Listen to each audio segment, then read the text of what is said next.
Another question about free will, Dr. Craig. Is free will possible if God knows all our thoughts and actions beforehand? I think it certainly is. Some people have adopted a viewpoint called theological fatalism, which says that if God foreknows what you're going to do, then you are fated to do it, and therefore everything happens necessarily. This, however, I think commits an elementary logical fallacy. It reasons as follows. Necessarily, if God foreknows that I will do X, then I will do X. Premise 2, God foreknows that I will do X. 3, therefore necessarily I will do X. So that's how the argument for fatalism goes. Necessarily, if God foreknows that I will do X, then I will do X. 2, God foreknows that I will do X. 3, therefore necessarily I will do X. That commits a fallacy in modal logic. It does not follow from those two premises that you will necessarily do X.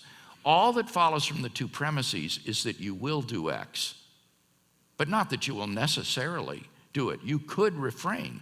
And if you were to refrain, then God's foreknowledge would have been different. So, by acting one way or the other, I have the ability to act in such a way that God's foreknowledge would have been different than it is in fact.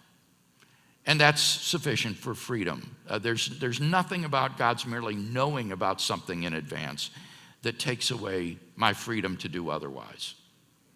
Okay, I'll have to go home and think about that for a minute. John?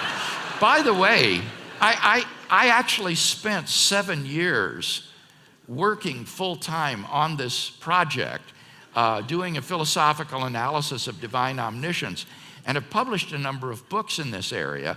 So if anyone is interested, take a look at my little book called The Only Wise God. And this is a discussion of divine foreknowledge and human freedom. And lest anybody here tonight think this is something that only harebrained philosophers are interested in, have you never heard of open theism? Open theism is a movement within evangelical theology which thinks that God's knowing about the future is incompatible with human freedom, and so in the name of human freedom, it denies divine foreknowledge, despite the fact that the Bible teaches it. So these people think that God does not know the future free acts of people, that he gambles on the future, that he often makes mistakes and goes wrong, and that he has to revise his plans because he didn't see what was coming. And this is an issue which is splitting the evangelical church today.